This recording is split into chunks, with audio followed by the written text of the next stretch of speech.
આમોદના તળાવના બ્યુટિફિકેશનમાં ભારે ભ્રષ્ટાચાર આચરવામાં આવતો હોવાની ફરિયાદ દક્ષિણ ગુજરાત પાલિકા કમિશનરને કરવામાં આવ્યા બાદ પાલિકા કમિશનરે માંગેલા જવાબને લઈને પાલિકાના અધિકારીઓ હવે ખુલાસાઓ કરતા થઈ ગયા છે, તો ફરિયાદી પણ આ મામલે ભ્રષ્ટાચારની તપાસ થાય તેવી માંગ કરી રહ્યું છે।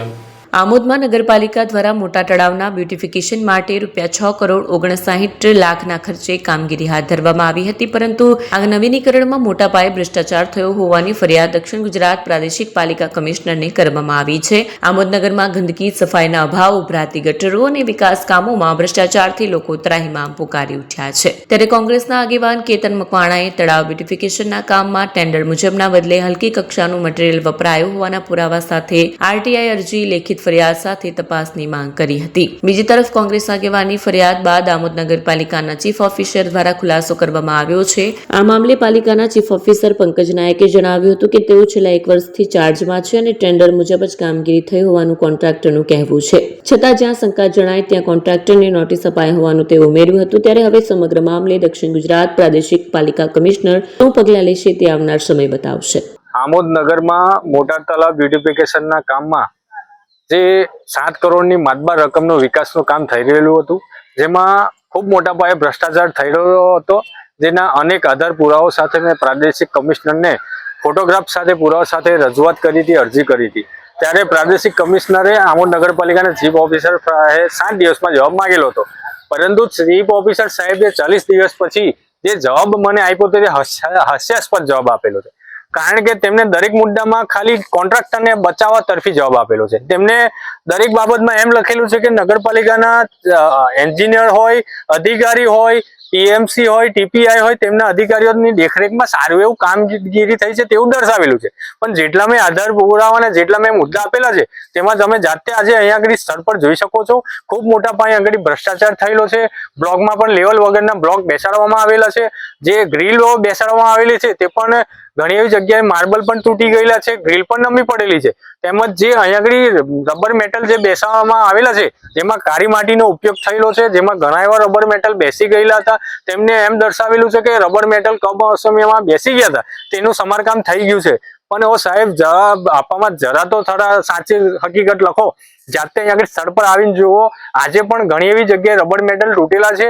આજ મીડિયાના માધ્યમથી તમને ચેલેન્જ કરું છું, આવો મારી સાથે મોટા તળાવે અને દરેક મુદ્દાના આધાર પુરાવા આ સ્થળ પર તમને બતાવવા માટે અહીંયા આગળ હું હાજર છું। તેમજ જાતે અહીંયા આગળ આ કમ્પાઉન્ડ વોલની જે કામગીરી ચાલી રહેલી છે તેમાં લેવલ વગરના જે બીમ કોલમ પણ કરવામાં આવેલા છે, તે અકલાડી કામગીરી પણ કરવામાં આવી છે, તેના આધાર પુરાવા પણ અત્યારે અહીંયા આગળ હાજર છે।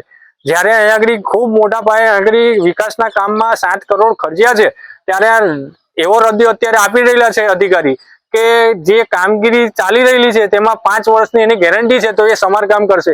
અરે સાહેબ શ્રી, જ્યારે આપણે 10 લાખની ગાડી લેવા માટે જઈએ છીએ ત્યારે ગાડી પર આપણે ગોવો પડી જઈએ તોય નથી લેતા, કલર ઉખડે તોય નથી લેતા, ભલે એની વોરંટી હોય છે। ત્યારે આ સરકાર આટલી મોટી રકમ આપતી હોય ત્યારે જે તે તમારી જે એજન્સી છે એને ધ્યાન રાખીને આની સારી એવી કામગીરી કરાવવાની હોય છે, પરંતુ તમે કોન્ટ્રાક્ટર સાથે મિલીભગત કરીને આમાં ભ્રષ્ટાચાર કર્યો છે, જેના કારણે આજે કોન્ટ્રાક્ટરને તમે બચાવી રહેલા છો। એ બાબતમાં જણાવવાનું કે જે અરજીકર્તાએ જણાવેલ છે કે તળાવના કામમાં એમ કે કાળી માટીનો ઉપયોગ કરેલ છે, એ બાબતમાં જણાવવાનું કે અમારા પ્લાન એસ્ટિમેટમાં જ જે માટીકામ ખોદતા જે માટી અવેલેબલ જે ઉપલબ્ધ હોય એ જ માટી વાપરવામાં આવેલ છે, અને જેમાં બહારથી પીળી માટી લેવાનું જણાવેલ નથી, તેમ છતાંય તળાવની ખોદકામની સાઇટ પરથી પીળી માટી મળેલ છે।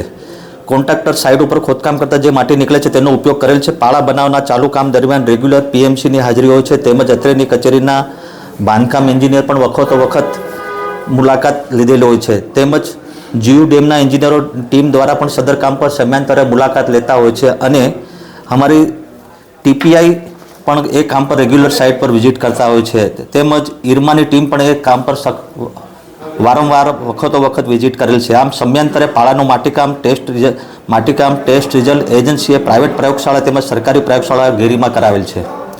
બીજું એમણે એવું જણાવેલ છે કે જે માટી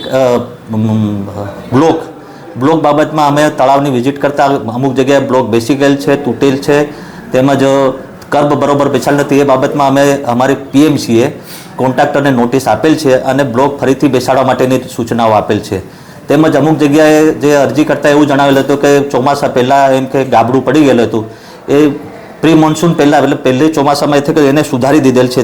તેમજ અત્યારે તમને જણાવવાનું કે અમે અત્યારે સુધી એજન્સીને 50% સુધીનું જ પેમેન્ટ આપેલ છે. 50% પેમેન્ટ આપવાનું બાકી છે અને અમારી પીએમસીએ એને નોટિસ આપેલ છે કે કામ સુધારો કર્યા પછી જ એને આગળનું પેમેન્ટ આપવામાં આવશે. આ બાબતમાં આ બાબતે જે આપણે જવાબ આપ્યો છે તેમાં એવું પણ દર્શાવવામાં આવ્યું છે કે કામગીરી પૂર્ણ કરી દીધેલ છે. તે અંગે આપનું શું કહેવું છે? કામગીરી પૂર્ણ થઈ ગઈ છે. હજી અમુક જગ્યાએ એને રિપેરિંગ કરવાનું બાકી છે. એ જે કામગીરી પૂર્ણ થયા પછી અમે એને લેવાના છે. અને બીજું એમ જણાવવાનું કે આપને જણાવવાનું કે એ તળાવનું 5 વર્ષનું ઓપરેશન અને મેન્ટેનન્સ એ એજન્સીએ પોતે જ કરવાનું છે. જો ખરાબ ગુણવત્તાવાળું અને ખરાબ કામ કરશે તો 5 વર્ષમાં એ જો કામ ટકશે નહીં તો એને પોતાને વધારે જવાનું છે. અને અરજદાર કેતન મકવાણા દ્વારા એવો આક્ષેપ કરવામાં આવે છે કે મુખ્ય અધિકારી અને કોન્ટ્રાક્ટરની મિલીભગતના કારણે તેઓએ આવો જવાબ આપ્યો છે. આમાં કોન્ટ્રાક્ટર મુખ્ય અધિકારીને કંઈ લાગતો વળગતું ને કામ આની કન્ટિન્યુઅસ નિરંતર પીએમસીની હાજરી હોય, ટીપીઆઈની હાજરી હોય, અમારા એન્જિનિયરની હાજરી હોય, એના જે ટેસ્ટ રિઝલ્ટ રેગ્યુલરે લેવાતા હોય. અને હું તો હમણાં આવ્યો મને સવા વર્ષ થયું, કામ મારા પહેલાં ચાલુ થયેલ છે. એટલે એમાં કોઈ મારે ને એની સાથે આ આક્ષેપ ખોટા છે.